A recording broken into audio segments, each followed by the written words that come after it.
Hello and welcome to the Weighing Room podcast, where today we are back with me and Paul to go through 8 live races on ITV on Saturday, with racing from Newbury and the Curragh on the flat. And the jumps are back with Market Rasen having 3 races from their summer plate meeting. But the highlight of the weekend comes from Ireland with the Group 1 Irish Oaks. Paul, no Frankie this week. He's swanning off to Italy, I think, again. He's on holiday. Again. Down. He gets start away coming today. back one day. Yeah, I he know. does. I know. Wouldn't mind being a pound behind that lad. You're right. Anyway, another top class weekend of racing, and the jumps are back. How do you feel about that? Yeah, good. Well, very good. Market Rasen rolled me last winner back in the day, 1990, since 2010. So it was last winner back. So yeah, looking for Market Rasen. Always a pleasure to go there. Always drew a massive crowd on. I know this is a Saturday, but weekend meeting Saturday and Sunday they would be packed out. Always a great atmosphere there, and great card at the Curragh as well. And we got good competitive action. Few runners heading over from this side of the IRC, so which makes it a bit more interesting. So really looking forward to it. Yeah, it is a top weekend of racing, even though it's not one of the big festivals. We did have the July Cup meeting recently, but this is a top weekend of action, and we're going to get stuck in straight away. So to start off this week's podcast, we're looking at the first race of the afternoon on ITV from Newbury, which is the Bet365 listed Steventon Stakes over 1 mile 2 furlongs. We have Al-Arsi at the top of the market, 11-8. It's become a bit of a frustrating horse for William Haggas. Highland Avenue in there for Charlie Appleby. Epic Poet, 7-1 for Freddie and Martin Mead. Phantom Flight, 11-1. Dancing Magic, 14-1. And Oviedo, the outsider, at 25-1. Paul, where did you start with this? Because it's a race full of horses that have almost nearly done it, but haven't quite done it yet. Yeah, where do you start, James? I've process of elimination. Al-Arsi, too many question marks. 11-8, not for me. Highland Avenue, I don't think will stay. I think his best trip's a mile and 1. I think this mile and 2 would possibly be stretching it. Phantom Flight is a horse that connections think a lot of, or certainly did at the start of the season. So far, up to this point, he's disappointed. You couldn't back him with any confidence, but 11-1, I wouldn't be surprised if he hit the top 2 maybe.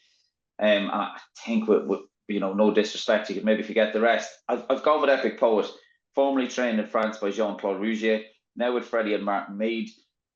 Hasn't ran since November 2022 when he was second in a listed race at Marseille. He is a winner of a listed race at Compiègne back in July 2022. That was over 1 mile and 2.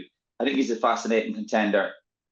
Slight concern would be that he, not having ran for so long, and particularly French horses, they can over race in the early stages of the contest. They can race a little keen. That would be my only concern. But if Oisin can get him settled into a nice rhythm, he might only have to stay. Like if Al-Arsi underperforms and Highland Avenue doesn't stay, if Epic Poet settles, all he might have to do is stay the mile and 2 trip to pick up the pieces here when the race fall apart. So 7-1, I'd be happy to get involved with Epic Poet.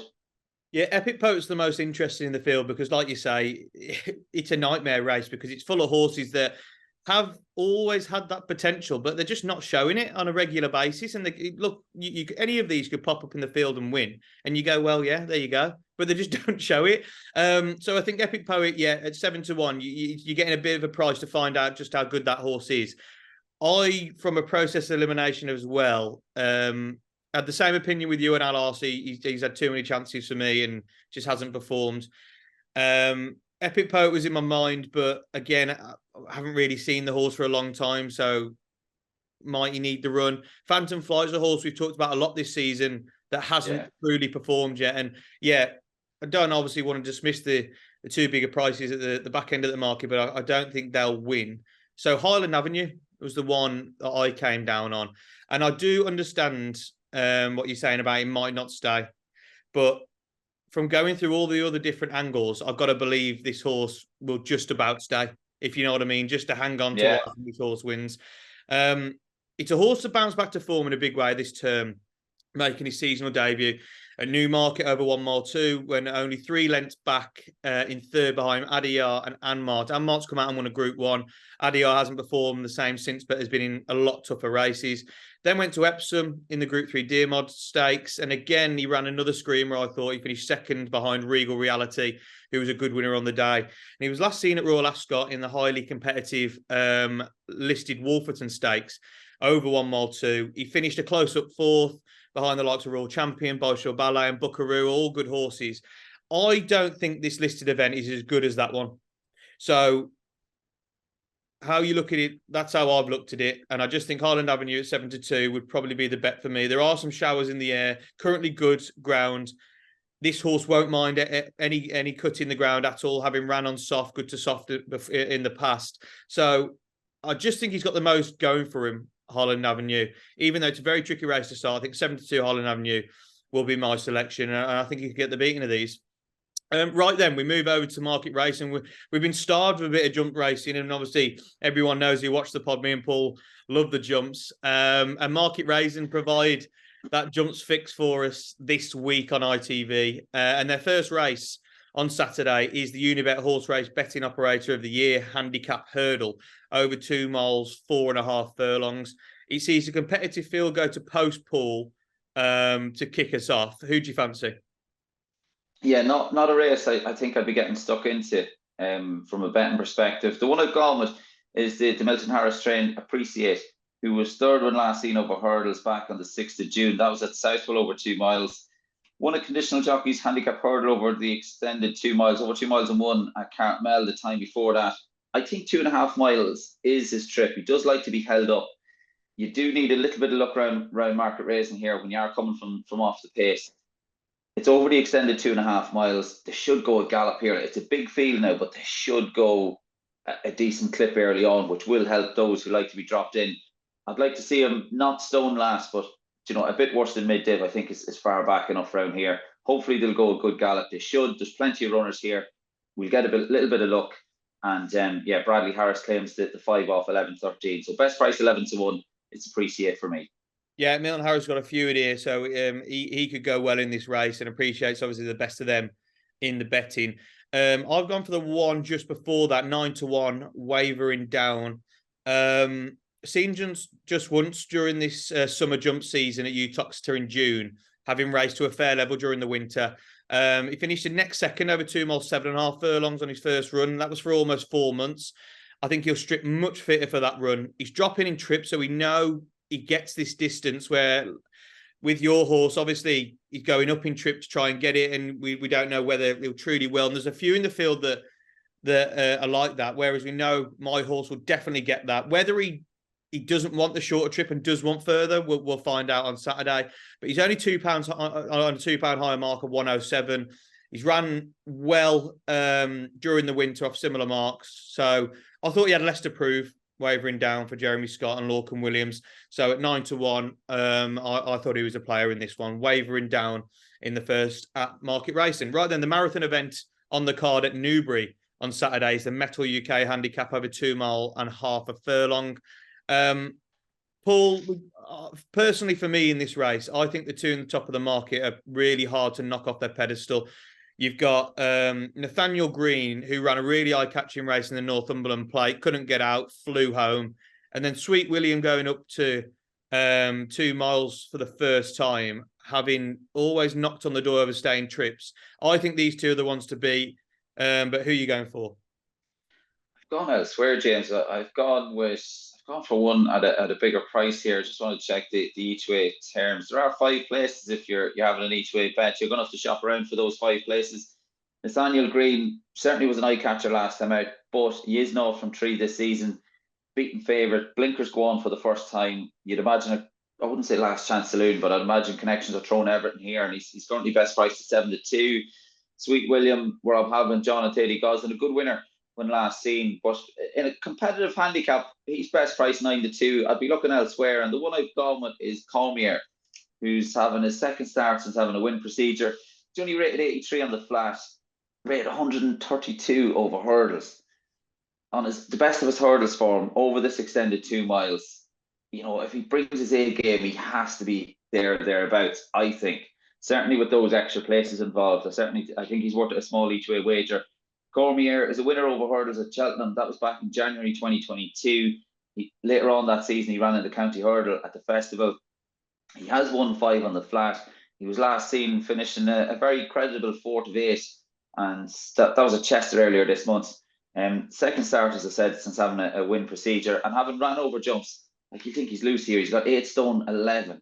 Like, carrying the likes of, Shawnee Quinlan around. So Sean's light enough now, and I won't even go there. I'll say what I was going to say. But yeah, 8 stone 11. He think he's loose. 20-1. I'd be having a fun each way wager on Cormier. Yeah, with 5 places, 20-1. Cormier as a horse I love, but I've jumped off him today. But you're right, he's got a lot going for him. Second run since a wind up, and 8 stone 11 could be huge for Cormier. He's chucked a few decent runs in without ever really threatening. That's my only worry, and I hope for your sake at 20-1 he does. With 5 places, you can hit the frame. I thought You Can Glen would be one you'd mentioned. You've mentioned a few times on the pod before in there at 25-1 the old 25. Yeah, the 10-year-old. But he might just be getting on a bit now. But like I said, I think it's tough to pick apart from the top 2. I think you're right with Nathaniel Green. He's become frustrating because even though he was an eye catcher last time out and has always been backed in the markets for his races, he hasn't really performed. And he did run well last time, and he's down to a mark 88, and that just could be so low for this horse. But I'm going to take a chance on Sweet William for John and Thady Gosden and Rab Havlin. At 9-2, he is a short price to try and find out if he stays this trip. But from his pedigree, it does suggest he'll get it. They've done it with the likes of horses from this yard as well. So yeah, Sweet William's the one I'm going to go with. Second on his first 2 starts as a juvenile last term, running over 1 mile 4 at Kempton. For me, that was a big thing, showing that his first 2 runs in his career were both over 1 mile 4. You don't see that a lot. You see him start over a mile or 1 mile 2, and they progressively build them up. They just knew this horse was going to be a stayer. Those were at Kempton at Ascot, and on both occasions, he went down by less than half a length. Very unlucky loser on both occasions. Those runs gave him perfect experience, really, to start his 3-year-old campaign. He started off this term at Southwell, went second for a 3rd time. He was behind Queen's Vase second, St. George, who's come out and ran a really good race, finishing 3rd behind the likes of Castleway and Tower of London at Newmarket. Again, he only went down by half a length again. Last seen at Kempton only 15 days ago. He got off the mark, really impressive fashion. He now steps up in trip.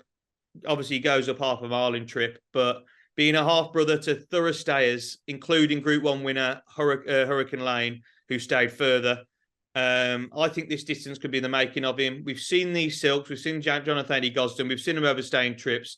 I just think it's a match made in heaven. And Sweet William at 92 will be my selection, and hopefully he can do the business. Back over to Market Raising then for their second event of the afternoon, and it is the Unibet 0% mission handicap hurdle over 2 mile half furlong. Some familiar faces in here, Paul, from last season. They're coming out the woodwork slightly. But who do you like? Yeah, again, another competitive affair. I do like the Fergal O'Brien trains, Dancilla. Paddy Brennan takes them out, top price 6-1, been ultra consistent, hasn't finished out the first 3 on his last couple of starts. The one I've gone with is Gavin from the Peter Bowen stable. Sean takes the mount. The Yard have been in terrific form again, model of consistency. Last 3 runs read 2-1-1.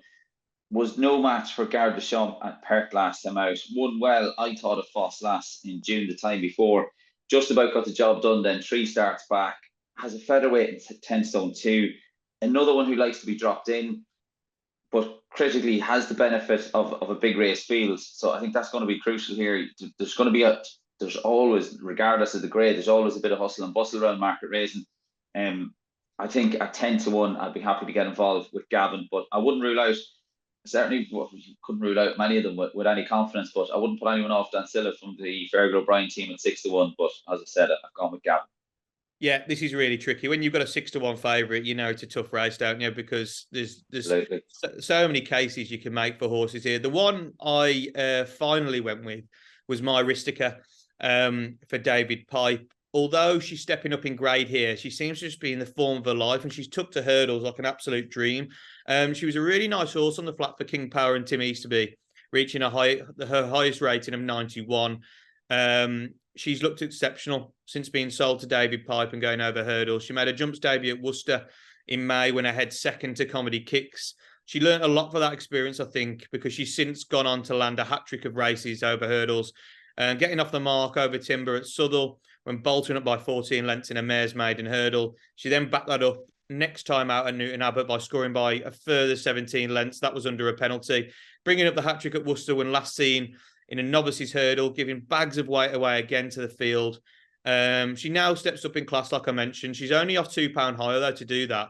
So if she improves again off a marker 112, 10 stone 8 on her back, Jack Tudor in the saddle, I think my Aristica at 7-1. Like in certain places, she's 92 favourite, but she's a top price of 7-1.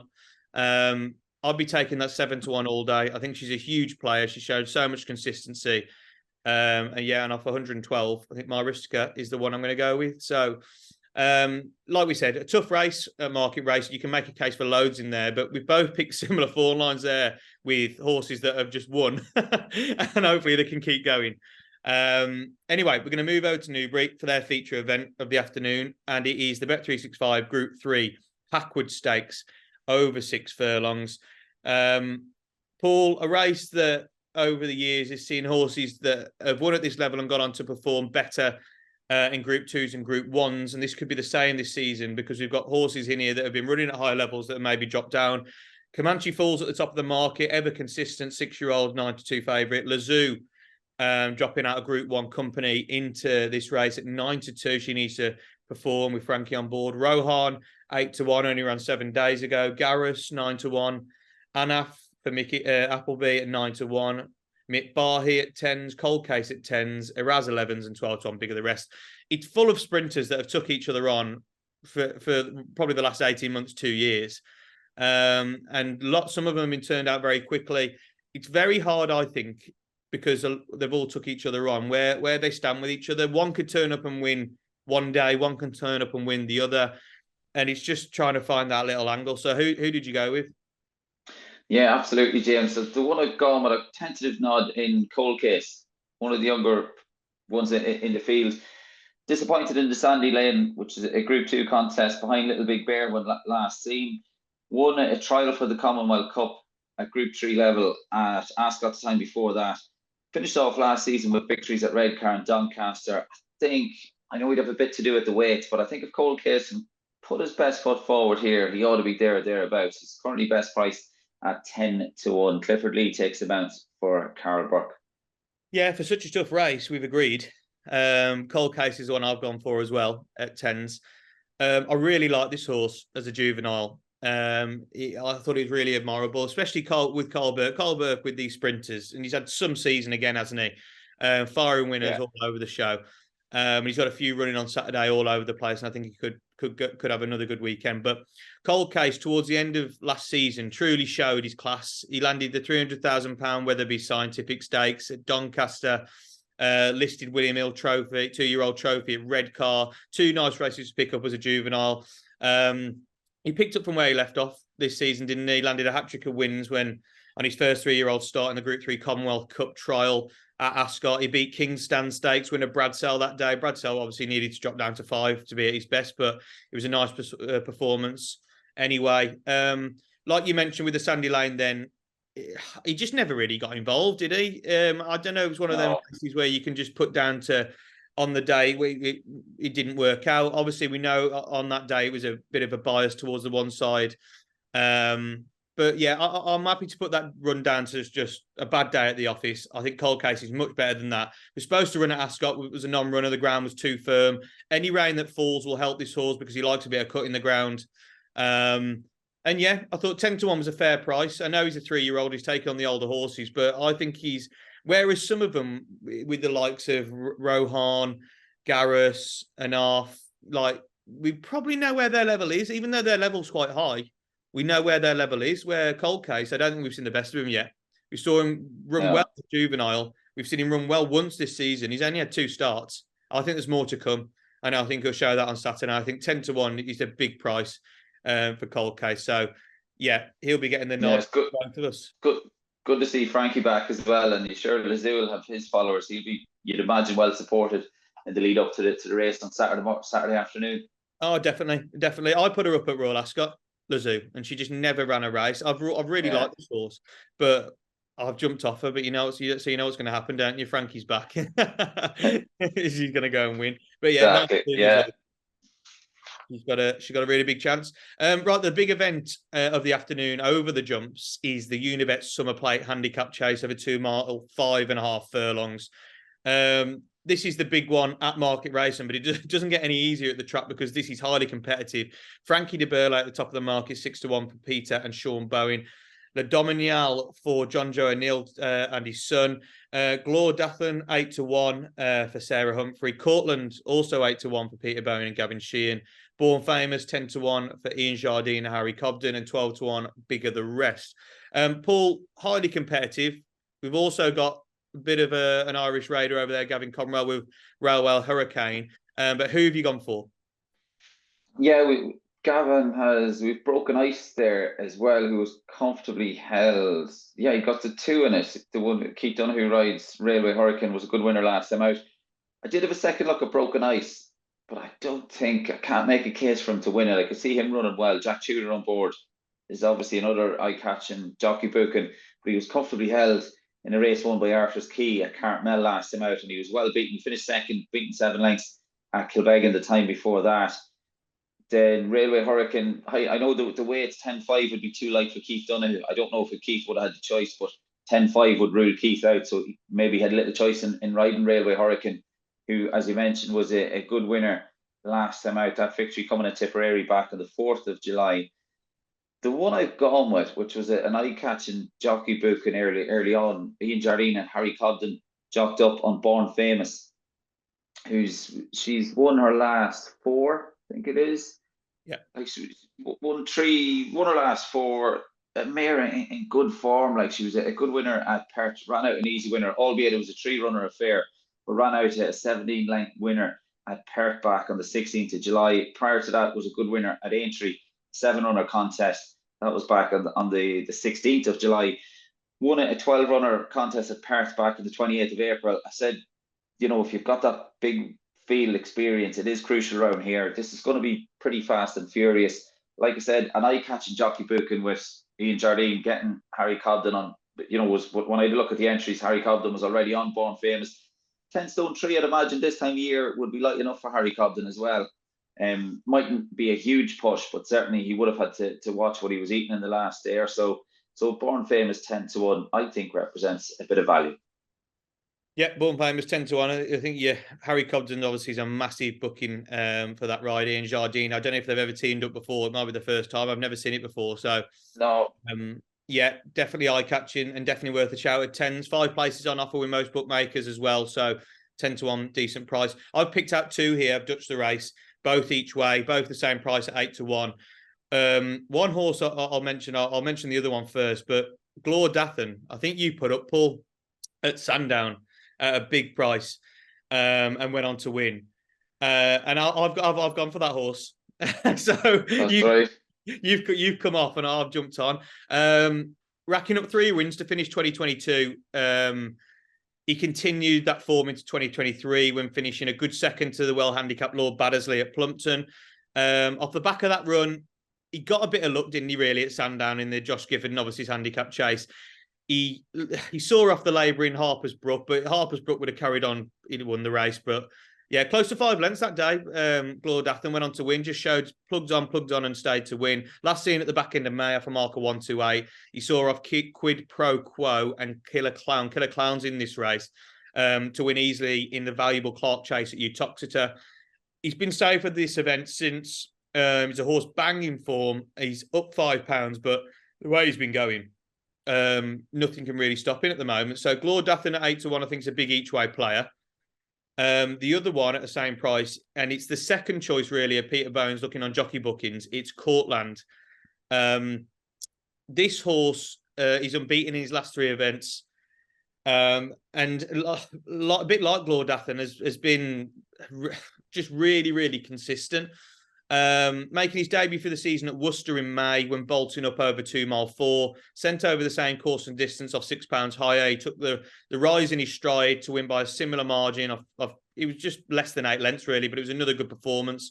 He brought up the hat trick last time out of a course and distance at Market Rasen in a perfect prep run for this event. Winning well again. He's only £6 higher off a marker 128. I just think he should go close again. He's the 4 horse really in the race, like Born Famous. And a few obviously have won last time out, but consistently winning, and a winner over course and distance, I think is absolutely massive. So Courtland for Peter Bowen and Gavin Sheehan at 8, and Glordathan at 8 as well. I think they're both notable each way players in this race with 5 places on offer.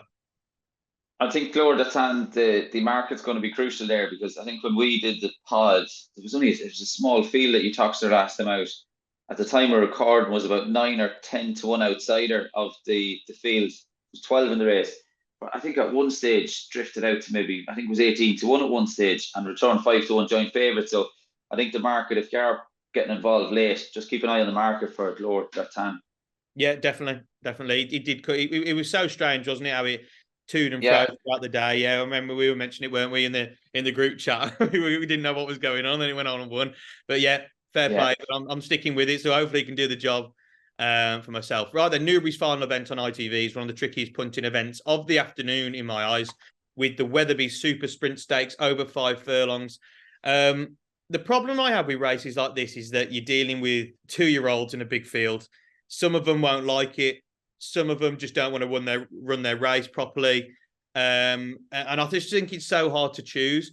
But anyway, we've got Relief Rally at the top of the market, 13 to 8 for William Haggis. She should be 3 out of 3, really, being very unlucky at Royal Ascot. Bobsleigh at 6 to 1 for Eve Johnson Horton. Juniper Berries, 6 to 1 again for Eve Johnson Horton. Son of Corbelis for Kieran Cotter. World of Darcy, 14s for Carl Burke, and 20 to 1 bigger the rest. Some big prices in here. There'll be extra places on offer. Who have you gone for, Paul? I've gone with Son of Corbelis for Kieran Cotter and Declan McDonough. Won on racecourse debut, made a very pleasing racecourse debut at Tipperary back on the 20th of April. Then enjoyed a luckless trip to Sandown. Was beaten about 11 lengths by the winner, but was drawn on the wrong side. Got a bump leaving the gates. Ended up last and was on the back foot over the 5 furlongs. Momentum and everything. Race gone out the window. Probably did all right. Well, only beat 3 homes. So yeah, I know Connections were quite disappointed, and I think the horse returned. He was quite sick after that trip to Sandown. So they've opted to try and forget about that run. A bit more like it back in the 5th of July when Son of Corbelis bounced back to form with Declan McDonough. First time cheek pieces at Tipperary back on the 5th of July. A horse that Connections like a lot. The draw's been, you'd imagine, a bit more favourable. Drawn in 13, you got Relief Rally in 18, Bobsleigh in 16. There's plenty of pace, plenty of fancy runners around Son of Corbelis. Can be a little bit lazy in his races. I think that the cheek pieces are on just to help Declan a bit. The trainer and jockey, they have an incredible strike rate over here. Forget about the prices. Like, you wouldn't worry. Anytime you see DP McDonough next to a Kieran Cotter horse, you have to look twice. They have an incredible strike rate. First came to my attention on the all-weather at Dundalk over the winter months. I'd say maybe 3 seasons ago, give or take. They've enjoyed plenty of success. And best price 15 to 2. I really like the chances of Son of Corbelis. Well, it's nice to see you get a bit of Dundalking to the pod. Absolutely. If he works somewhere. But definitely Son of Corbelis really interesting at 7s. And yeah, Declan McDonough, I think, is an absolutely cracking jockey. So definitely one to watch out for. I've got 2 in the race. I've judged it. 21 runners. I think I've had a win and an each way pick. Look, you might laugh at me. You might think I'm stupid, but I know there's 21 runners and I know there's a 13 to 8 favourite. But I think Relief Rally, I think she's so tough to beat in this. I really, really do. And I know there's so much bigger prices and there's so much that can go on in a bigger field.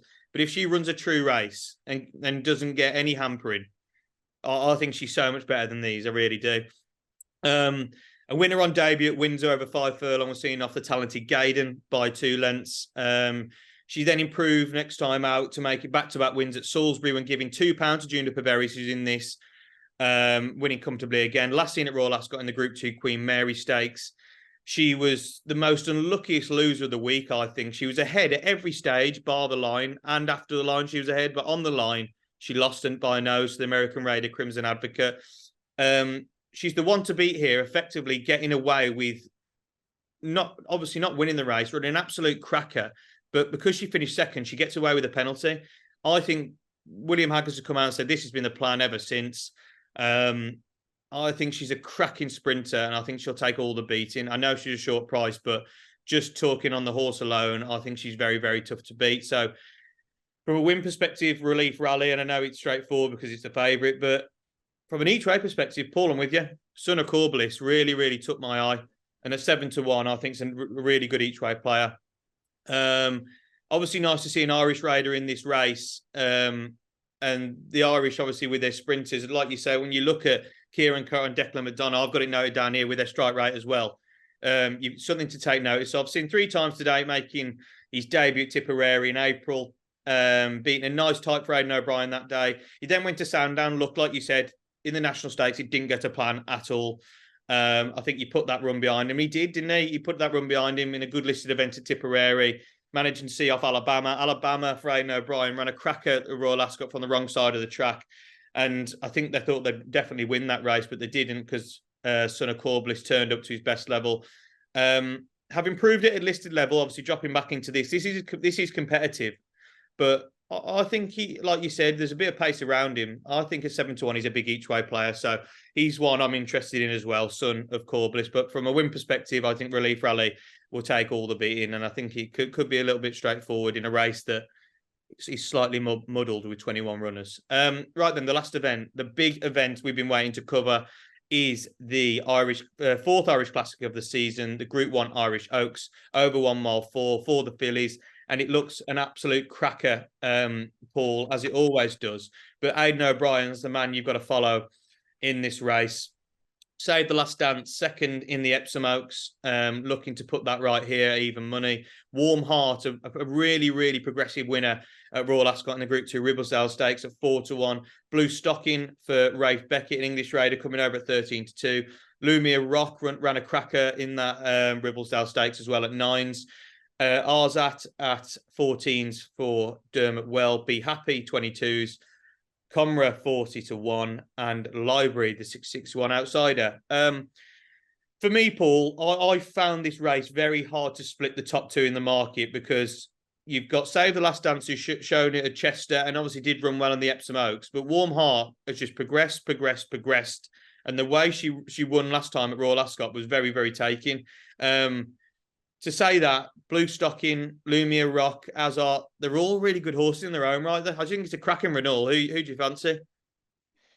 Yeah, it is cracking. And what's fascinating, at even money, do you want to get involved with Save the Last Dance, who ran with credit at Epsom last time out? I wasn't particularly taken by how she hit the line. She was quite tired, I thought, when they hit the line. Instead of hitting it strong, she was fading away, I thought. She only just about managed to hold on to second. On the back of her chest, if Save the Last Dance turns up how she did at Chester, she wins this. And even money's going to be a massive price, I think. But she's even money. I would have a slight question mark over her run at Epsom last time out. Warm Heart won her last 3 on prices and jockey bookings. She's the second string. The one I like is to Warm Heart got the better of on each occasion that they've met is Blue Stocking for the sponsors. Judmont, Ralph Beckett trains, Colin Keane on board, top price 13-2. She's one of the least exposed in the field with just 3 runs. She was a good winner on debut, was second then on her next start, only just beaten, I think, she beaten a nose by Warm Heart, beaten ahead by Warm Heart at Newbury back on the 20th of May, and enjoyed a luckless trip, I thought, at Ascot when finishing a little over 3 lengths behind Warm Heart back on the 22nd of June. I think tactics are going to be fascinating here. Aidan O'Brien has 8 in the fields. Judmont, you'd imagine, are throwing their best, what they think is their best chance here in Blue Stocking. And I think tactics Aidan's bigger price runners might just want to, try and get Blue Stocking unsettled in the early stages. I thought earlier on this month in the Group 3, it was the Darley Brownstown Stakes at Fairyhouse, which is incredibly. It's the only group race in Ireland that Aidan O'Brien has yet to win. He's never won that Group 3, Brownstown, which is a fun fact. But Aidan had a few in that, and Judmont had Zarinsk, who was the favourite. Zarinsk had a tendency to run a little bit keen, but I think Ben Coden, one of the outsiders of Aidan, just sat on Colin Keane's girth and was near touch tight just trying to push Callaghan on. And Zarinsk was not for passing that day. And I just wouldn't be surprised if one at a bigger price just sat on the premises of Blue Stock and just to try and unsettle her a bit. But I think she's a horse with huge ability. She had no luck at Ascot last time out, and I think 13-2 Blue Stock represents a bit of value. Yeah, like he said, absolutely cracking race. You can make a case for loads here. I found it just really hard to split the top two, and when that happens, you should probably go for the bigger price. But the 20-day extra break, say The Last Dance has got on Warm Heart, I think you were bang on. I think she did finish tired in the Epsom Oaks. That's why she didn't go to Royal Ascot. I think they've given her 50 days now, and I think they will have her absolutely bang on. I think if you look at the money that came for in the Epsom Oaks for Save the Last Dance, it flew in. She went a 5-6 favourite. They obviously thought that nothing could beat her, and she obviously got beat. I don't think they'll let this happen this time around. So Save the Last Dance is my selection. What she did at Chester was arguably one of the performances of the season. Yes, it went nearly bottomless ground, and she was probably one of the only ones to handle it. But to win by 22 lengths in any race is a good achievement. And look, the horses behind her obviously weren't world beaters, but they were good enough. And for her to go and win that, race like she did, I thought was extremely taken. And like you said, if she does that here, even money looks stupid. But obviously, what she's shown at Epsom, Soul Sisters come out, run a good race in France. But the form itself hasn't really got going, has it? That's the only worry I have with that. But I think you've got to take Save the Last Dance on her merit. Ryan Moore's chose her as well. That's a big thing. I was waiting to see who Ryan Moore's chosen. It's slightly swayed who I've gone with. He doesn't want to lose Group 1 races. He doesn't want to lose Group 1 Irish Classics. He's the man in the know, and he will pick, hopefully, the right horse here. But I do think it's hard to split them. They've got £4 on official ratings in between them, which I don't think is probably right. I really don't think there's much between them. Warm Heart, he's seriously improving at 4-1. Does look a good bet. I just think they'll come home 1-2. And I think Save the Last Dance will just beat her. So she's maybe got a little bit to prove off the back of that run at Epsom, but I think they'll have a bang on for this. They've given her the break. Obviously, this was the plan. Any rain that falls won't be an issue for her. I know they said she'll be even better on good ground, but I didn't really see that at Epsom. We saw at Chester in soft ground how good she was, and hopefully we can see that again. So Save the Last Dance, even money favourite. I think she's the business, and I think she goes and does the business as well. Paul, we've covered all the big 8 races on ITV there. Newbury, Market Rasen and the Curragh on Saturday on ITV. All we need now is the nap. It's nap time. Who are you going with? Yeah, I think naps are a little bit, well, not that they're Stonewall starts every weekend, but I think this weekend naps could be just a little difficult to find. I agree. Look, I think Epic Poet is a fascinating contender. I think if you can argue against the fact that he hasn't run for so long, he's with new connections who will still be finding out about Epic Poet. They're still going to be learning about him. But I think if he settles, he might just have to see out the mile and 2 trip and, a bit of ability to take that 150 contest at Newbury. You might think this is a bit mad now, given the race and the competitive nature of the field. But I think 3:35 Newbury, I really like Son of Corbliss.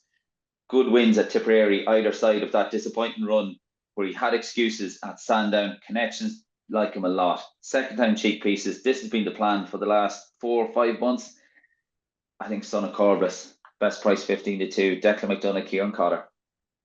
Yeah, lovely stuff. Relief Rally was in mine as well, was on the periphery, but I'll let you have that. It's so competitive, isn't it? But I do think Son of Corbliss can run a really big race as well. I looked at Save the Last Dance as well, but that Warm Heart is really, really close, I think, to Save the Last Dance. So I think that's difficult. So the one I'm going to go with is the first race we talked about, Highland Avenue. And I know it's a tough race as well in the Stevenson Stakes over 1 mile 2, but I just think the race that Highland Avenue ran in last time behind the likes of Royal Champion, Bolshoi Ballet and Buckaroo in the Wolferton Stakes, I think that was a much harder race than what he's running in now. And I think if you can put it all together from the runs he's had this season, bumping into Adiyar, Ammart, Regal Reality, unless Al Arsty properly turns up, I think this horse wins this race. And at 7-2, I think you're getting a bit of value about it. So Highland Avenue in the opener on ITV is my nap for this week's pod. Paul? Yeah, Sorry, James. Like I've questioned his stamina. Like his best form is over the mile or 9 furlongs. But saying that, like his run the last day, he did get tired close home. The strength of the race mightn't be as strong as this contest. But saying that, he was only beaten a little over 2 lengths by the winner. So, you know, it's a fair point you make. Yeah, exactly. And it is a bit of a minefield race. And I just think could be the best of a bad bunch in there. So hopefully he goes and does the business. Anyway, Paul, thanks as always for your selections. No Frankie this week. We've whizzed through the 8 races and obviously cracking flat action, and the jumps are back. So a bit for everyone to get involved with on ITV this weekend. Please be sure to like this video, comment your selections or nap in the comments below. We want to see what you're going for, or if you agree or disagree with us, we don't mind. We love having a look at your comments, and make sure you subscribe to the Winners Enclosure channel so you get notified when our shows go live. All the best wherever you are back in this weekend, and thanks for watching.